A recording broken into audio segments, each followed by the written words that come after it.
I am a guide at Get Set Up, and I will be your host today. As a community of active older adults who are looking to stay engaged, Get Set Up is thrilled to have Jeri with us today to discuss how to have the most fun and fulfilling futures we can have. Before we get started, I want to cover a few housekeeping items. For those tuning in live through our Get Set Up Zoom class, please remember to mute yourself during the heart of the conversation.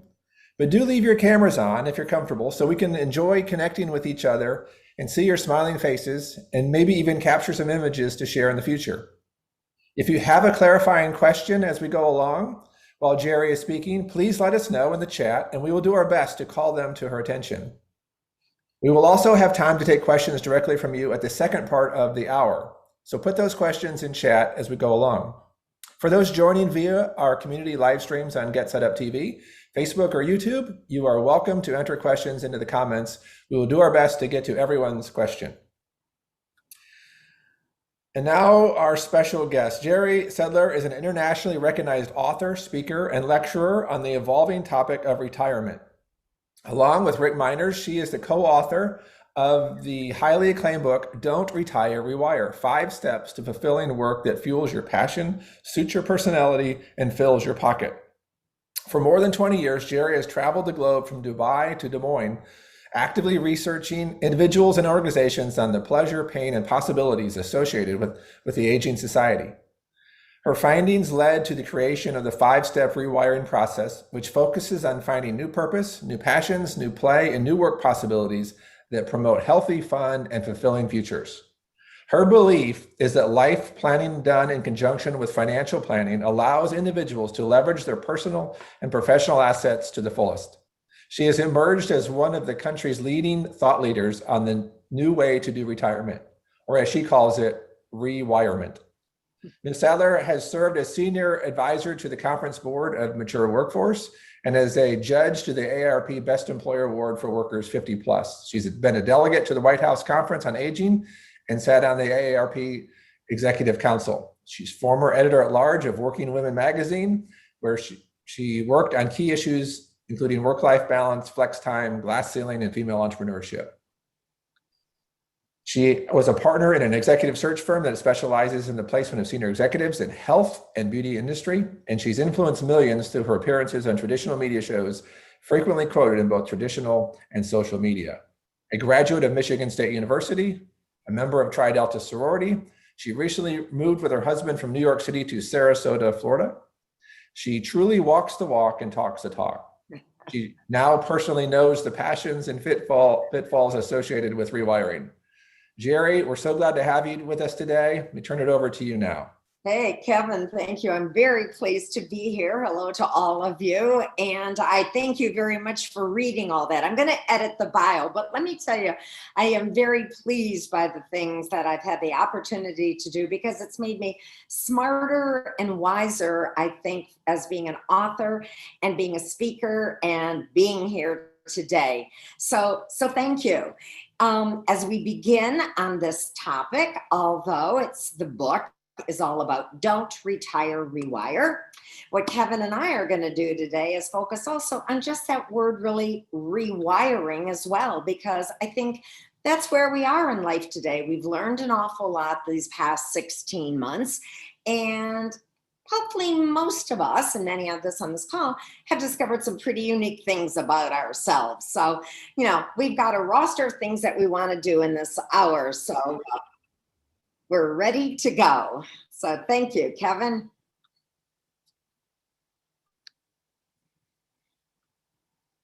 I guess I could probably kick off and tell a little bit about why we initially wrote the book. Sorry, Jeri. I left you there a second. Yeah, if you will, share with us why you wrote your book initially and why 3 editions. Okay. I don't know.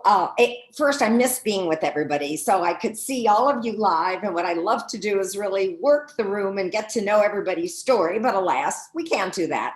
So it was a bit of a backstory. I want to share with you that it was really in the year 1999, 2000.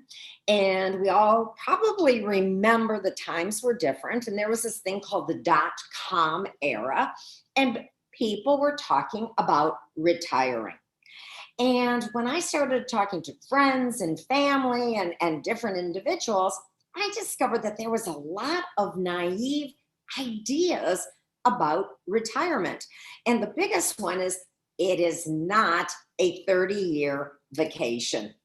So all of a sudden, I started to think about, wait a minute, what is it all about? And that really led to the first edition of the book, because we all know that that's when the Hudson Institute in the year 2000 was coming out with all this data showing that we were living longer, healthier, overall younger lives, and that 3 million baby boomers are projected to live to be 100. So it really bothered me when people just thought that I'm just going to retire and everything is going to end. Our publisher happens to be Penguin Books. And when they bought the book, they called the book Evergreen. And the reason they did that is because they said this book is built so much on human behavior, not just the times, that it's going to continue to impact people regardless of their age or stage of life. So that's what I love to say to people. So the book first came out in 2002.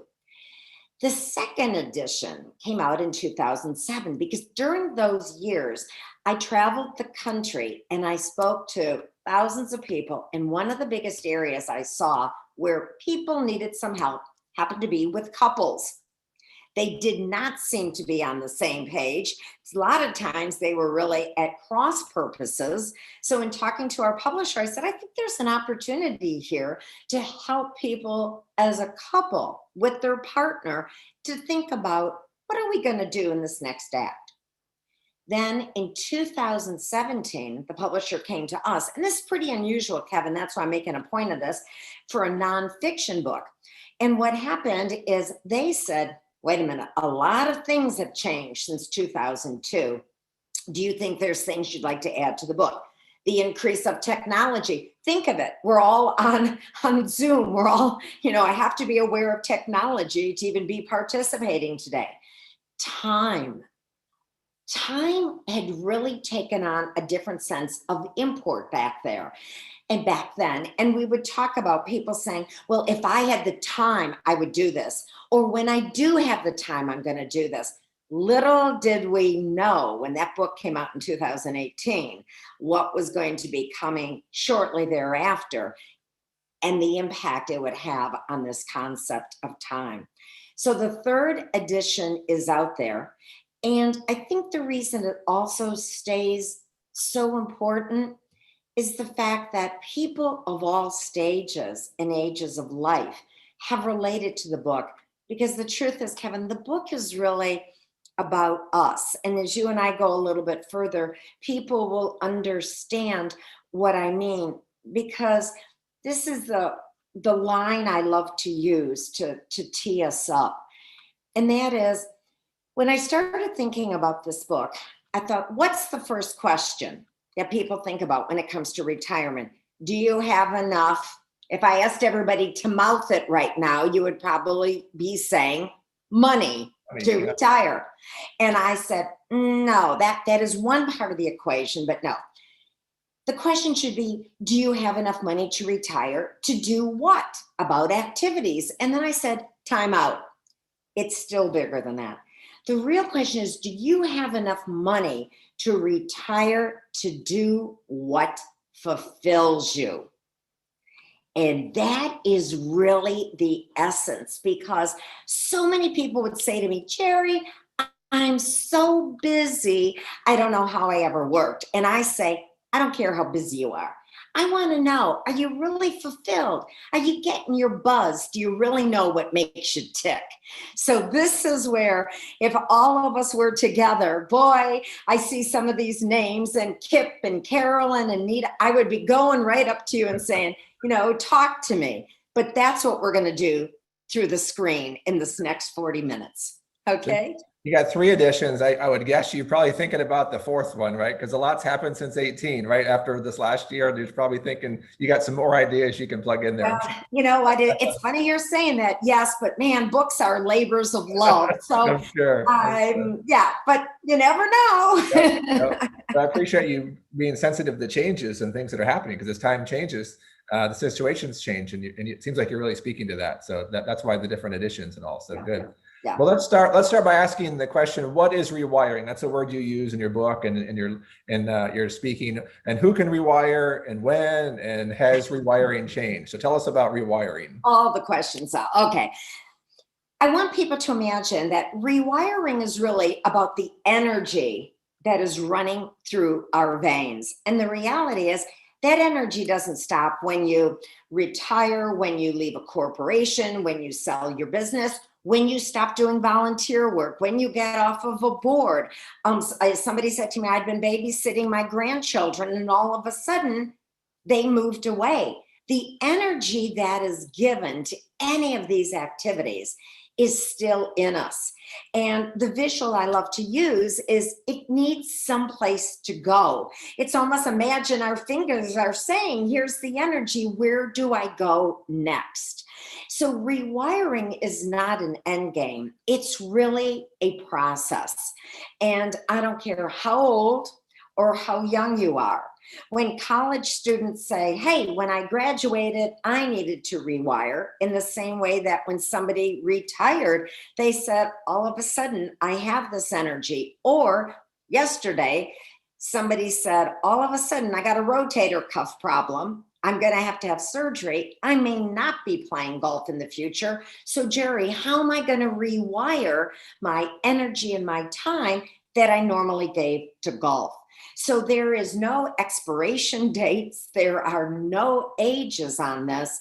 But my co-author, Rick Miners, who I'll also say is my husband and business partner, he came from a background and a career of outplacement, of transition. And he said, people are good, but let's make it easier for them. Let's give them like almost a turnkey. And that's why we came up with the 5 steps, Kevin, because we wanted people to be able to recognize if they want to make some changes, you don't just go right into it, that there's a process to it. And that's why even on the cover of this latest edition of the book, but as you can see, the 5-step process. Initially, everything was targeted to work, but now my belief is it's targeted to our fun, our play, our activities, our community, our civic engagement. I'm going to give you ideas today that apply to all of this. But that's kind of the small version of rewiring. Sure. So it's about making changes, and I think we have a poll, right? We want to get some involvement with some of our participants. That would be great. Since we can't be in person, we're going to get them to answer online. So right. You guys should all see the question, the poll on your screen, and if you can enter your answer to this question: have you been thinking about making changes, such as adding or deleting anything from your life? Yes, no, not sure. It's all anonymous. We're not going to hold you to any of these things. This is just your opinions on this. We'll give this a few more seconds here and let everybody get a chance. There's definitely an overwhelming answer coming up here, which is good. You wouldn't be part of Get Set Up or joining our call today with Jeri if you really probably weren't open to change. And so obviously there's good change and bad change. We're all talking about good, positive change here to make life better. That's what we're working towards here. All right, we probably have enough there. 81% have voted. Let me end that, and let's see what we've got here. You guys can see. Wow! Look at that. Right? There was only 4 that didn't say yes out of the 44, I guess. So very good. Wow, that is absolutely terrific. So as Kevin said, that's what brought you here today. And that's definitely what I want to see. The question is, but we're not going to do a poll on this, is Did you want to change before COVID, or was this something that you discovered during COVID? I ask that of you yourselves because that's where I have picked up a lot of insights that people really had a chance to reflect during these times. So to me, you used it well. So that's it. That's where we want to kick off then. Then I could probably start with one or two of the steps in the rewiring process. Get us started on the 5 steps. I'm really curious on what these are. I think the audience is ready for some change. Like, tell us how. Okay. Okay. So regardless of what it is, the first step is to rewire is to recognize you're going to retire from something and rewire to something. So you may be retiring from a piece of volunteer work you've been doing. You may retire from singing in the chorus. You may retire from work. It could be from anything. But I also want you to think about, if you're giving that up, what are you going to rewire your energy to? And that, I think, is a really critical part, because sometimes we say, I'm so tired of this, I'm done. But sometimes there was something else going on when you were doing that activity that you are not totally aware of. So if we can have the first slide on this, Melissa, I want to show how rewiring does really impact us. Now, as I'm saying on here, it really is the new way to do the future, and it's a process. I'm using the Vitruvian Man in here because this is Leonardo da Vinci. So any artists on the group will know that that is the man who was in like the perfect balance. I don't know if I totally believe in perfect balance, but it's something I do try to shoot for. When we think of rewiring, and you've already said, I want change, Jeri, it hits you intellectually first. And that's why you really added and made the comment on the poll. Intellectually, you know, I want to change something. Some of you may be saying, physically, I definitely want to be changing. Maybe it is the relocation, as I did. Maybe it's, you know, downsizing, or maybe it's going something larger. Maybe doesn't matter. So there's a physical change with rewiring. Third, there can be a social change. And those are the things that can be with family, friends, activities. And the last, and what I always say is really important, emotional changes.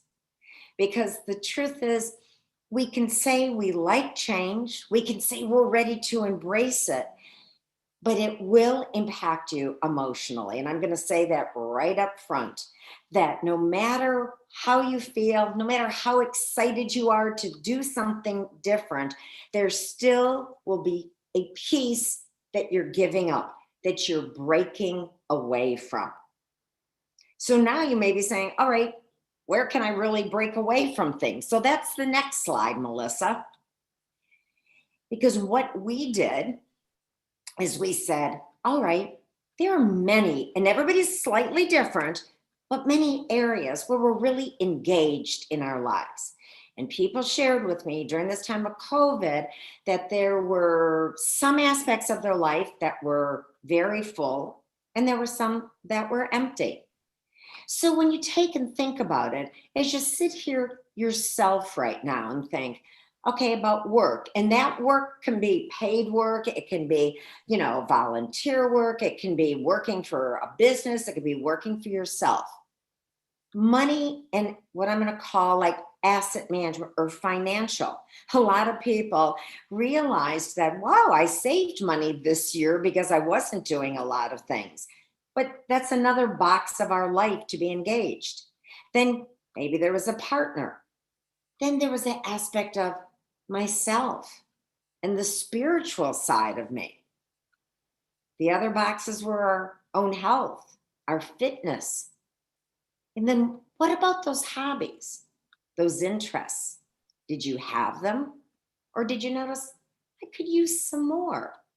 And what about relationships? People are now talking about, now that we've come through this, and if you haven't seen a friend in 15 months, how do you begin to build back friendships sometime? And what about volunteering? hands-on, or wanting to be on boards where you can really work to help an organization's mission to give back to your community. And then your own personal growth and learning. The fact that you're here today very much shows that you're in this category. So just think about this, for a minute about where do I want to and maybe actually make some changes in my life. And we'll come back to that in a minute. Jeri, these are all great areas that we all deal with. And I think as we age, they have to change. They will change, right? They change automatically. So I think if we take the initiative to say, how do I want them to change? How do I want to end up in each of these areas? I think that's what you're hitting on. Rather than letting life happen to you, it's going to happen. How much can we kind of be proactive? And I appreciate that's kind of what you're talking about as you rewire. I think of rewire as something I want to do, not get rewired by somebody else, right? Well said. Yeah. That is really, hey, I always say there's only two things any of us can control in life, our attitude and our effort. Right. So that's it. You're on this call today. So you got the right attitude, and Kevin and I are giving you tools that you can really get this effort going. But okay. Now, what about financially? How do you know if you have enough money to retire? I think that's the elephant in the room for everybody, right? Okay, that's all good. I want to deal with that, but if I don't have enough money, how do I do this? So so now, this is why when I said earlier that life planning, which we're talking about, really needs to be done in conjunction with your financial planning. And I'm not the financial expert on any of this, but I will say that as we go through a little bit further on this, you're going to see the activities in your life that you're going to want to keep and have more of. And I've truthfully learned that everything in life has a price ticket on it. Some things are larger than others, but the truth is that I think that there's no magic number. But I have always been somebody, I've always said to audiences and they laugh and I go, do you keep a budget? And people are like, no. And I said, but that's where I think it's important, because then you have a sense of where I'm spending my money. It's just like when we have a calendar, which I'm going to talk about in a minute, where you're spending your time. But I think that sometimes that we don't always reflect on what things cost us. And also when you get into this next act, there is going to be more time. And many of you are probably in this next act, or, maybe a serial retiree, a post-retiree, or pre-retiree. And that's why I won't ever say always just be working with a financial advisor, but I will say work with an expert in some way. And that's a great topic. And I don't know if you've had them already, Kevin, but I do think that, people, if somebody can speak in a broad sense and give people an idea of where your money is, how much do you have and how can I use it? And the truth is we do have to plan for longer now. Right. Because we are living that longer, healthier life. Can't say which of us is going to get the gift of longevity, but I don't want to run out of money before I run out of life. And so I think that's the big, but on my flip side, I want us to have as much life in our life and really have the gusto. But this is the part that, to me, if you are just saying, what is one of the key things that Jeri wants to focus on now, it is all about us. So if we can bring up the next slide, I would love to hear your response on this one, Melissa. I mean, the next poll, excuse me. And the question is, as it's coming up, and you can start thinking about the poll question, do you know what motivates you? Yep. A couple of parts to this one. So you can see the first question is, do you know what motivates you? As Jeri was saying, what gets you excited? What gets you out of bed? What keeps you up at night? What are the things that motivate you? And then the second part is there's some multiple choices there that you can pick from, and they scroll down. If one you don't like is there, scroll up and down. That second question has about 8 different options. So there's money, freedom, making a difference, power, creativity, accomplishment, social interaction, other. Good. All right. We got. Can you choose more than one for number 2? Try. I don't think so, but I don't think, but you can try. You can. Okay, somebody did. Go for it. Yes, I chose more than one. Okay, I did too. good. Yes. Me Why too. choose one if you can pick two, right? That's good.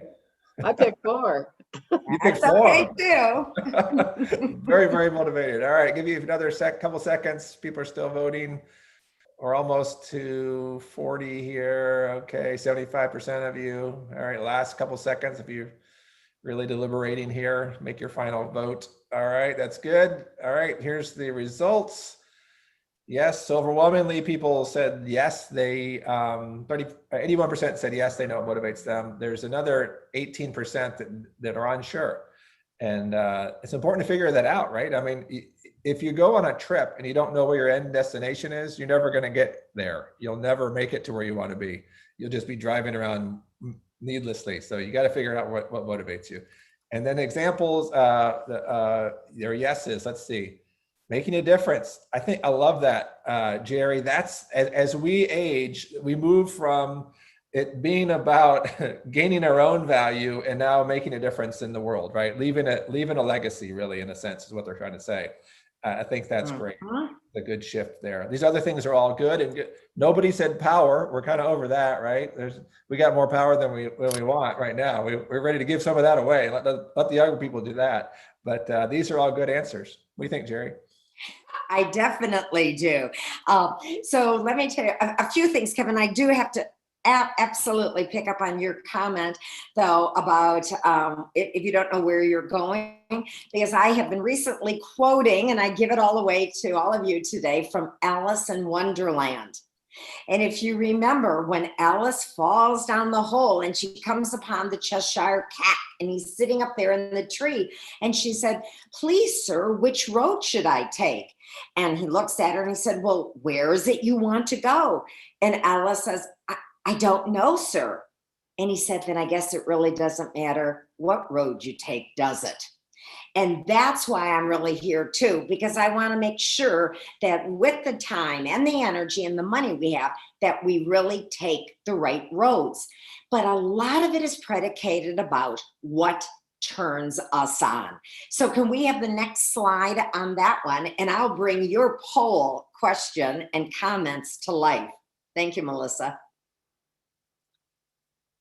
Okay, this is the part that I love, and that this is really, I'm going to call it the guts.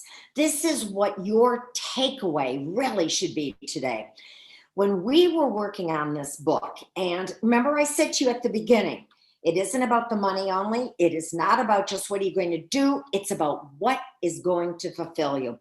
So we went across the country and we did major pieces of research, and we asked this question: why do you, or did you, work beyond the money? And unsolicited, we got back 85 reasons that we chose to call drivers. It's like your personal DNA. What really drives you? So what I did for our poll is lifted some of those drivers to get a sense of where you were coming from. As you can see, to have accomplishments, to belong, for the recognition. So even though Kevin made the comment, do we need the power? You can see to be a leader, for the there are many people going into this next act who still want the power.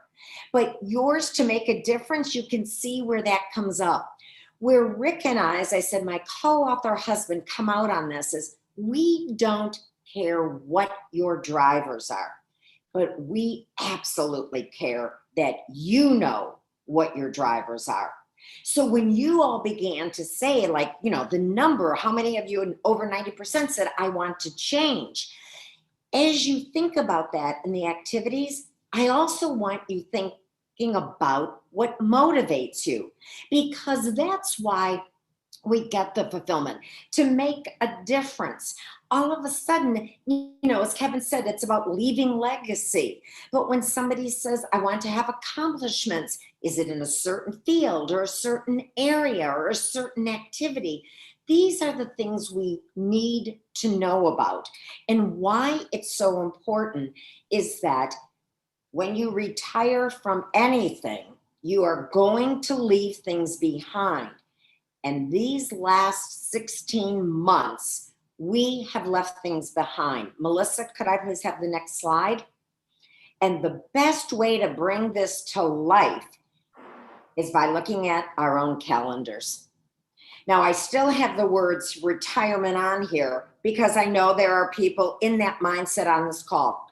But there are many of you already who have just said, I want to change. Imagine on the left-hand side that was exactly what you had anticipated for the future. And you kind of thought, okay, what am I going to do? And these, meetings and everything totally went away because of COVID. You couldn't be out doing your volunteering. You couldn't even go to church. All of the things that we couldn't do, so that it turned out that we had an emptier calendar on the other side. This is where people, in thinking of changes, automatically want to come and to jump on something and begin to make their differences. And that's when I say, stop. This is where you have to know where you want to make some changes and also what you are giving up to get. So on this one, and again, Kevin said this earlier, if something isn't clear on this, please don't hesitate to bring anything into the chat that you think we need to address at this time. Because to me, this is key. This is where people just put things on their calendar for the sake of filling their calendar. And that's where I want people to stop and give more thought to it.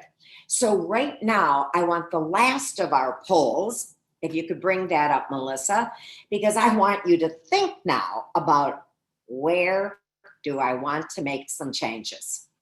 So the question here, what areas in your life are you interested in exploring or reevaluating? It's multiple choice again, and there are health, relationships, self, community, volunteering, play, leisure, work, financial, others. What areas of your life are you interested in exploring or reevaluating? All right, good. Keep voting on this one. Good, good. Got about 30 in there. Probably another 10 of you will vote. And I'll share this with you. Very good. Almost to 75%. If you're about to vote, here's your last chance, last call to vote. All right, there you go. Here are the results. Oops. Okay, the back slide accidentally came up. Okay, so let's take a look. Wow, we've got some ties going on here.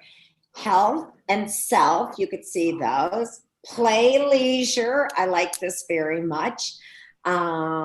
Relationships, okay. Work, I see nobody is too interested in either going back to work or something.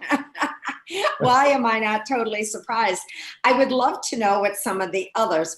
Whoops, I think Melissa, yes, if we can, whoa. Let's see, our screen here is jumping there. Okay, so now that we have a sense, you have just told us some of the areas you think you would like to begin to take a look at. So could we have the next slide now? And I call this the Rewired Life Portfolio. Now, the ROI that's on here is a financial term, and that is, when you take a look at where your money is invested, you sit with somebody, you sit by yourself, and you take a look at your return on investment. What we are doing today is basically beginning an early part of having us take a look at our lives and to say, where can we make those changes? As you just said, some in relationships, some in self, some in finance, and that are going to make me more fulfilled.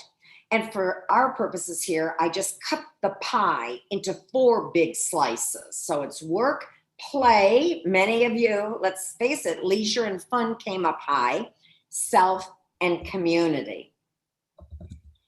I'm going to give you an example of why this is so important. In the book, we work with our readers because our goal is for each of you to get down to what I'm going to call your top 5 drivers.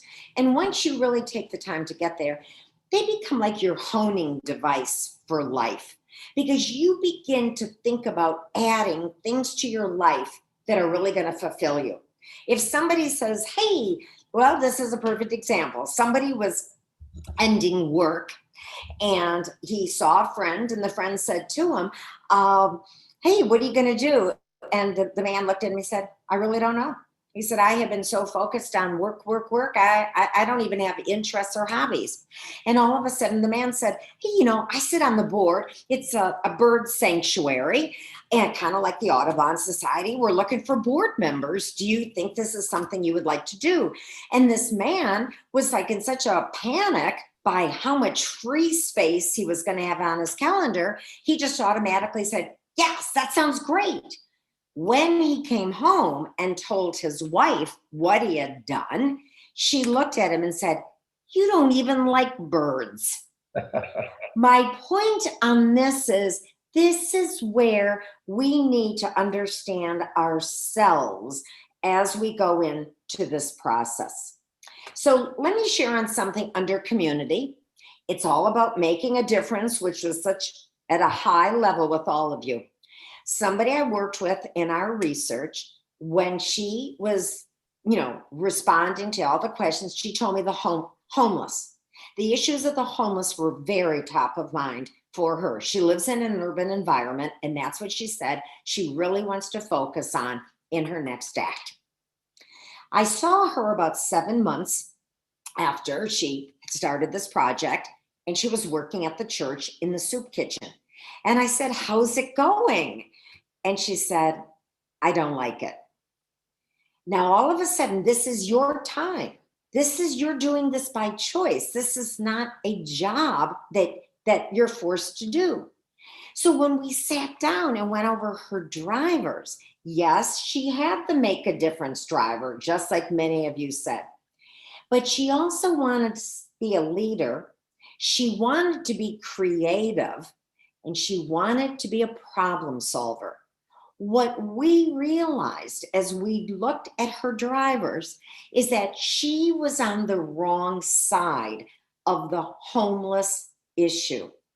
Instead of doing the one-on-one hands-on serving to the homeless, she realized she wanted to be on the program side. She wanted to be developing some of the ideas and maybe eventually get herself much more involved with one of the homeless feeding organizations. Wow. That's my point. Yes, Kevin. Yeah. Do you find that a lot of people struggle with this piece of kind of giving themselves permission to think about themselves at this stage, because so much of their life before was dictated for them? Yes. And I'm thinking of doing a shirt that says become self-centered. And I don't mean that in a really terrible way, but I'm going to say it to every audience member today. I am giving you permission to think about yourselves. It's about time. The other thing, and I will make a special call out sometimes to women, often we can put our needs lower on the ladder. Right. And put other people's, ahead. And I'm not just going to say that that's just women. I hate pejoratives, but I've definitely seen that occurring. To me, this is it's all of our life stage. So we have to be going for what we know makes us tick. And then audience, every listener. And then when you do, and it's right, you really feel it. Then you have to have the guts to be able to say to somebody, as somebody just sent me an email and said, I told my daughter I cannot babysit more than 1 day a week because Right. I have some dreams to pursue. And I Yes. thought, that's it. Yeah, right. Yeah. I think we're so programmed traditionally. We're programmed so to be compliant and do what everybody else around us, everybody in leadership around us wants us to do. And even like you said, I mean, good parents give everything away for their kids and their time, and they sacrifice themselves. But as we age, we move into a new stage where the rules are different now, and people feel bad doing what they want to do. So I like that you're encouraging us to give yourselves permission, because you can take care of yourself and still be generous. You can take care of yourself and still be kind. Doesn't mean you're this monster because you're taking care of yourself, right? Oh, no, and that's it. And I've done a special thing on the whole rewiring for caregivers, Yeah, because if you're always giving to others, how are you replenishing your spirit, your soul? So you have to know, well, what does it mean for me to rewire a little bit? right, Absolutely, Kevin. right, right. And as parents, I mean, as long as you're a parent, you're always a parent, and then you become a grandparent, and you want to continue to fill that role, but you have to draw those boundaries. I like that example you said, like, I can't babysit as much as you want me to. It's making me sick. I'm getting exhausted and worn out. I love you and I love the kids, but it's going to hurt me if I keep doing as much Right. as you think I can do. And then anger begins to come in, Yeah. a little bit as well. And yeah, those are some of the things that, as we go through this process that we're talking about today, that I think that people are realizing that on. And one of the things I will say, get rid of the word, if it's still in your vocabulary, perfect. I Yeah. remember as like a kid growing up when somebody would say, her floor was so clean you could eat off of it. It was so perfect. And I was like, who wants to eat off of a floor? But those were some of the things. And I think in this life stage that we still, and that's where I've seen a little bit of conflict between, couples and everything, and even with friends. Right. That sometimes a friend can be a little bit toxic. So when those of you who said about relationships, some people are going to be reevaluating friendships, because you want to be surrounded by positive up people. And if you've got dream stealers in your life, something we talk about in the book, that can hurt you and it can stop you from going forward. Yeah. Right. And I think that speaks too about what stage those friends are in your life around you, or even if you're living with kids, right? They're at a different stage. It's important to be around people that are kind of in the same stage you are, so you can kind of be like-minded, because you're going to think and act different. Well, you are, but I'm going to say this too. I think we have to be like a little bit careful, because then, when people will say, oh my gosh, you have that problem, well, we'll listen to my problem. So I do think it's very good to have generational friends. Yes. I absolutely, because I think they keep us on our toes. They bring a sense of different ideas forward, and they make us cooler, I think, as we really age. And there's really, when you want to be valued, and that's one of the drivers, I always say to people, like, by whom? Yeah. And I think, and that plays into the audience. If you want your kudos, if you want accomplishments, this is really, we're really kind of opening it all up today. And, that's why, talking this way between the two of us, I think is good, because hopefully we're addressing maybe some of the things our listeners are thinking. Right. Yeah. Absolutely. But even the generational thing is good for perspective, but they're going to have different drivers. I think that was my point, is that, right, they have different drivers at different generational places. Yes, but I do.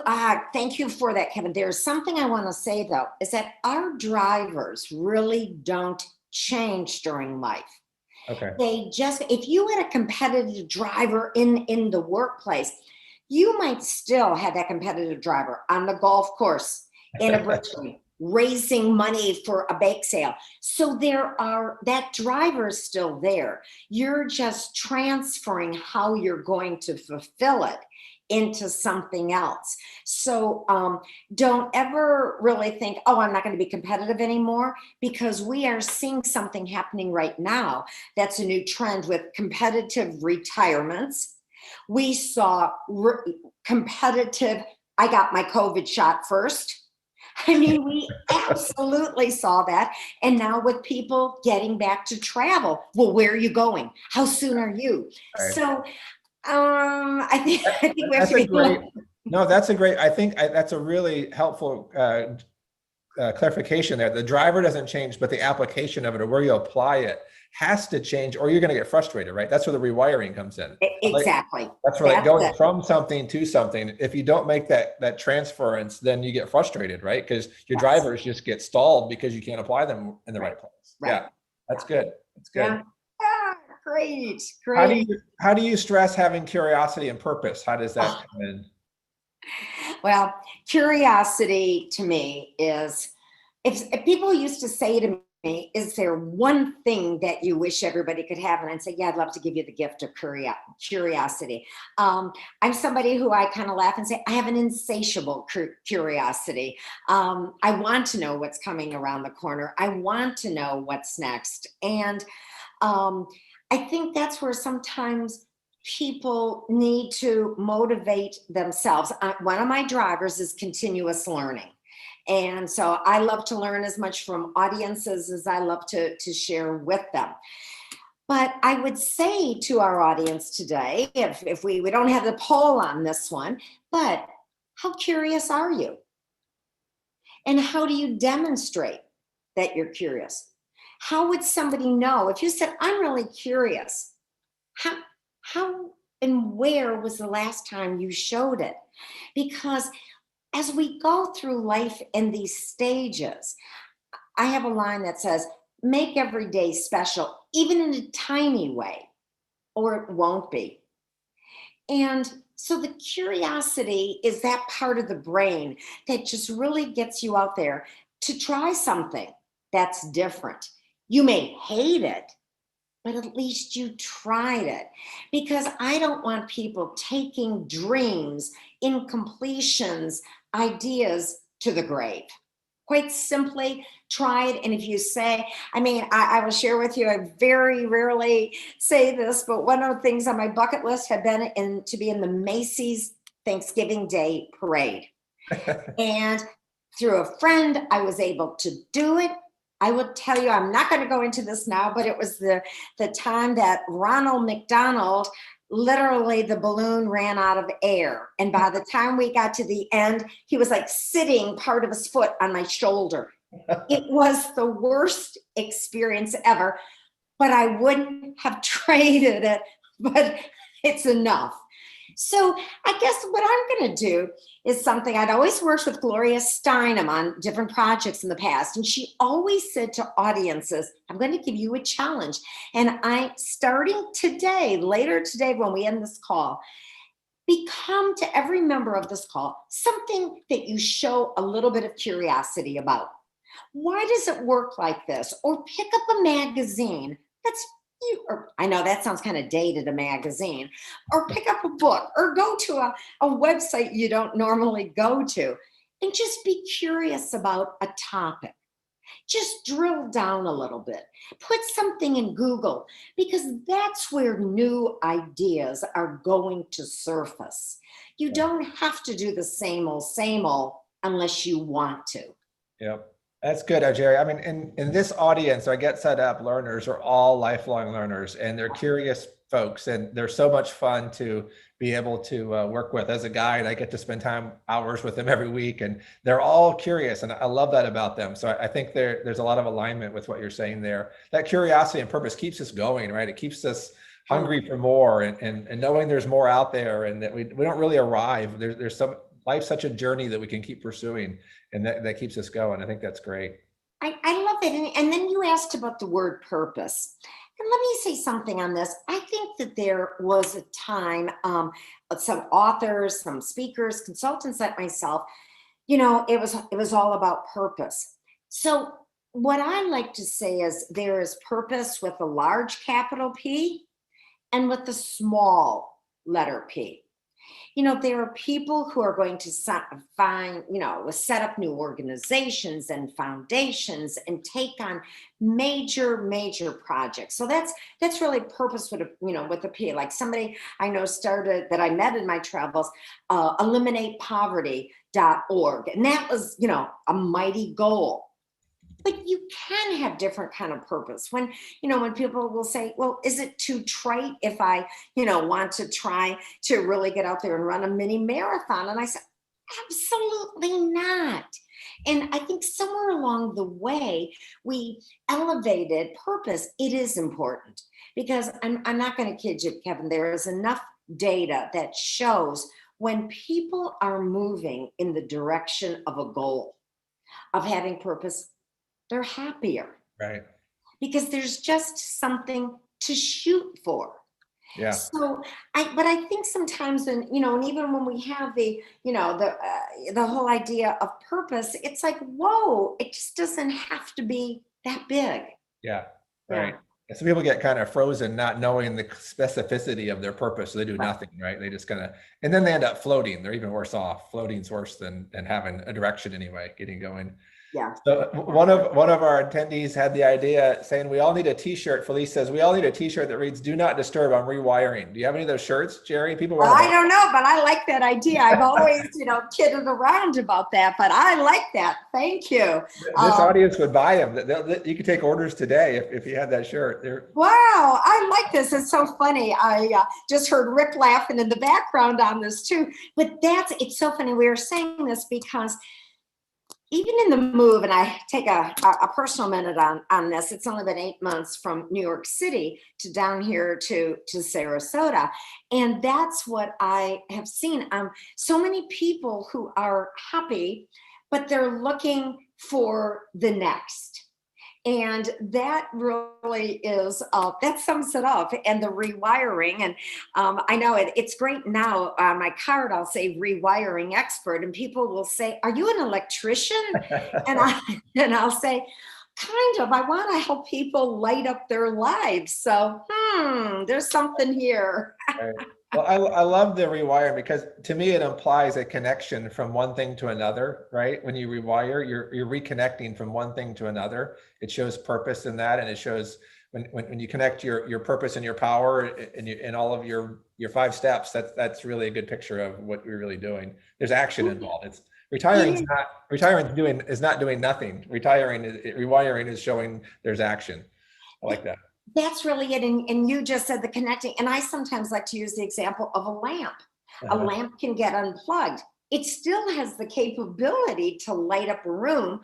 It just needs a new plug to get plugged into. And that's how I feel we are as well. Yes. And, why do I believe this too, Kevin? When some of our participants said to focus on health, we all know that the more we can be engaged with others, and social interaction came up high on the poll also. It's the old Barbara Streisand song about people who need people. And I think over these last months, we've discovered that as well. But there are health benefits really to rewiring because you're with others, you're using your brain, you're using your noodle, and we're expanding ourselves, and the curiosity actually ties into a different part of the brain too. So there are payoffs that are, social and civic and community, but definitely from the health benefits too. And then there are 2 things, if you're going to allow me to bring these up, but 2 things go on. We've seen, we call it rust out or burnout. Yeah. And some people just go, I'm chilling. It's a 30-year vacation. I'm staying on this hammock. And that's good for a time. But so we're not saying chilling is bad. We're just saying you got to get out of that hammock. Yeah. On the flip side, there is burnout. Yeah. When some people saw their calendar so void and so empty, they just ran to put everything, no matter who said what, they signed up. Right. Not only were they not getting fulfillment, but they said, I put myself back in the same wheel that I was on before. Right. So that's why the drivers really become our guide. It's almost like when you go through the book and you learn your drivers, it's like you've had a therapy session, and didn't have to go into therapy. Right. Jeri, this has been fantastic. We're running out of time here. Let me do a couple wrap up things here. We want to take a picture of everybody on our group photo. If you can turn your camera on, our photographer's going to jump in, take a couple photos. We like to memorialize great moments like this where we have great guests and great learners together. So if you can do that, that'd be great. I'm going to get you into that mode and let you see, get our picture taken there. I think, and then while they're doing that, I also want to let you know how you can get a hold of Jeri. We'll share her website and how you can get her book. You can get her book on Amazon. We'll give you these links. So we'll send these links out also to everybody who's registered for the class. Thank you, our audience here in the front row and those in our live stream communities. If you like a recording of this event, you can email our support team at help@getsetup.io. And if you're new to Get Set Up, we hope you've gotten a taste of what we do. We have over 140 online classes weekly designed for older adults, taught by older adults. These classes are free as we work with local governments and community Medicare to organizations who support our members with free classes. If you like this event, one of our other classes might be for you as well. Look for the link to sign up for these classes in the chat here in Zoom or on our live streams at getsetup.org. Everyone who registered will receive an email with the event, after the event, and follow-up links and notes, including the links of some of the relevant classes that are coming up by our guests and other guest speakers. We look forward to seeing you all in the future classes. Thank you all again. And Jeri, thank you for all that you shared with us today and encouraging us to rewire, not retire. My pleasure. Very Best good. all of you. Thank you so much. Hope you all have a great, wonderful day and hope to see you again on Get Set Up soon.